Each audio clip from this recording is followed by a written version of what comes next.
Is this thing on? This one will be once again into the field of psychology and my favorite subfield in psychology, which is evolutionary psychology. Um, I do not know if I provided the sort of general definition of what evolutionary psychology is in the review of Rollo Tomasi's Rational Male book, but I'll reiterate what it is, and that is basically what evolutionary psychology is examining human behavior through the lens of sexual selection and natural selection. So sexual selection being able to reproduce, and natural selection being able to survive, being able to live within both a cultural world and a natural habitat.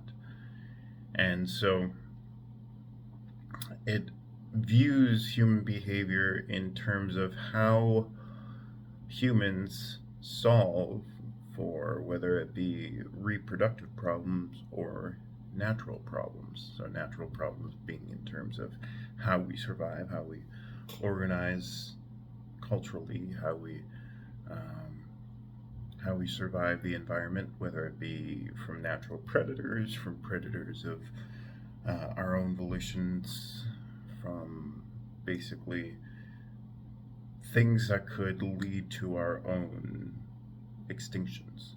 That's the natural lens. And then the more commonly viewed, the more commonly researched is the reproductive, because species, how they continue is through biological reproduction, sexual reproduction.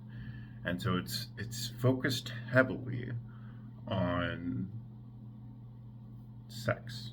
It's focused heavily on how people have children, but not necessarily children, how people form social relationships. And it's interesting in that because there's sort of the fundamentals of it, which is intersexual dynamics and intrasexual competition. And what do each of these mean?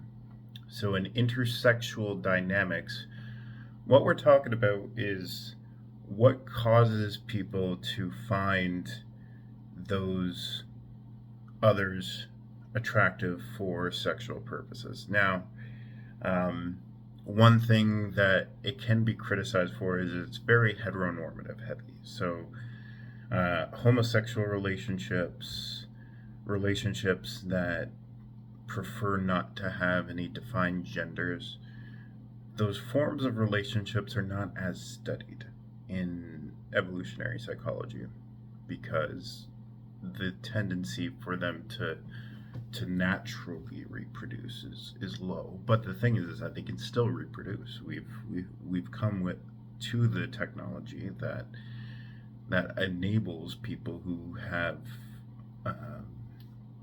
our own homosexual in their attractions to still be able to have genetic offspring of their own or adopt offspring, and that is to be celebrated. But the technology existing necessarily is what I'm saying there. But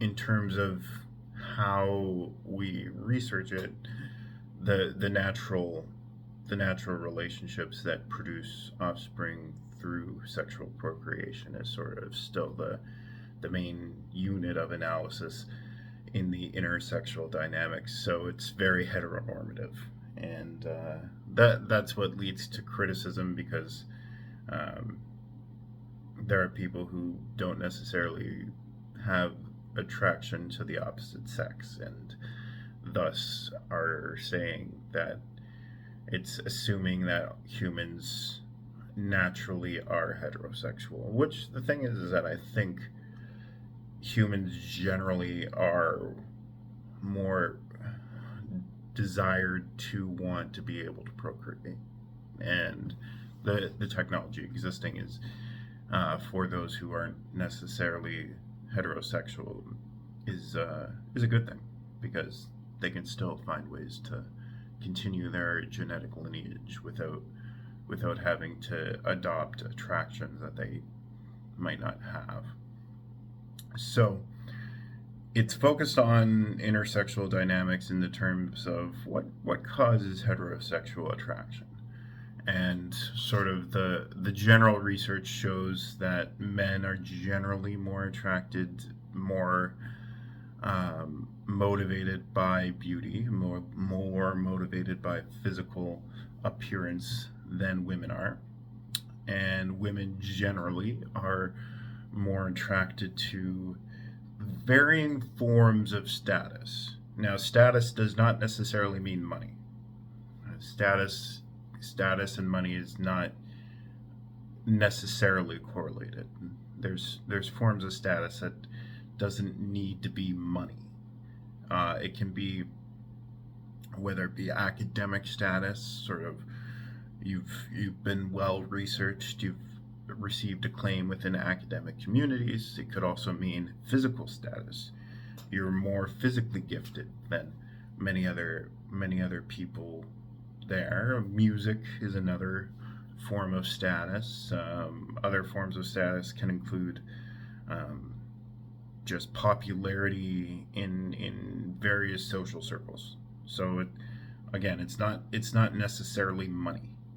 It's status is a catch-all term for ways in which people can show they have skills beyond the average within those social circles. That's what status is.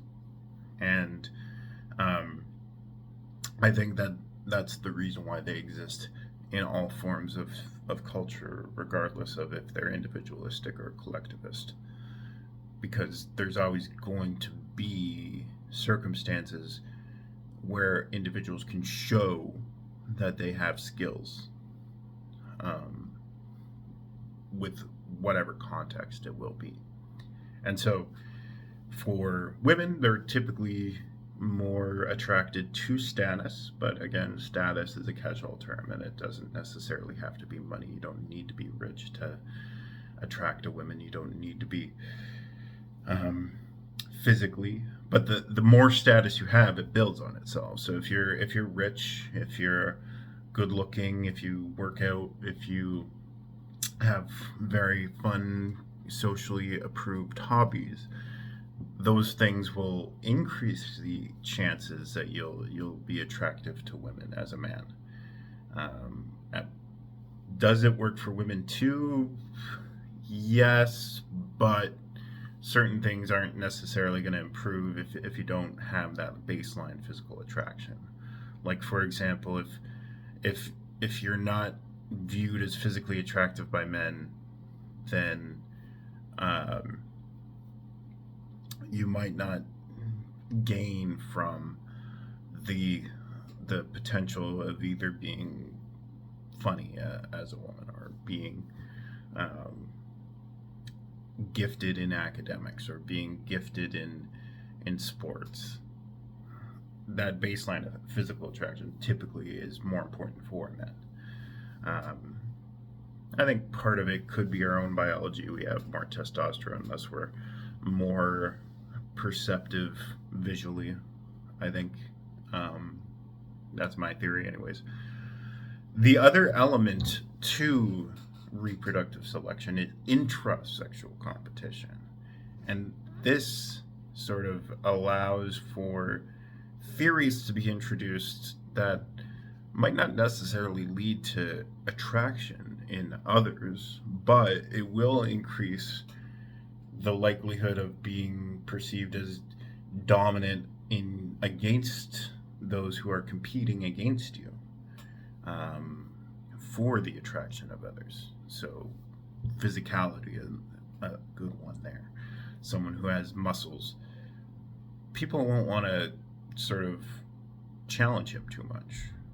They don't want to be physically assaulted by somebody who is of physical status. So that another element of intersexual competition is things that'll elevate your propensity to take risks. So if you're successful in a business, then you're more likely to take more social risks, like approaching somebody. And your propensity to take risks will sort of distinguish you from those who are within your own competitive atmosphere. And so it's not necessarily leading to attraction from the opposite sex, but it could be leading to sort of diminishment of potential competition against you. So that's where status could also just be intrasexual competition as opposed to intersexual dynamics. The thing is that there's still good enough research to say, yes, women do like status in men. And it's not necessarily a bad thing. It's not necessarily a bad thing that women don't want somebody who's not ambitious, who's not wanting to participate in the world, someone who's just spending all day in his bedroom jerking off or whatever. It's always good to have some sort of interest outside of yourself, and that's sort of the benefit of status. It shows you have interests outside of yourself.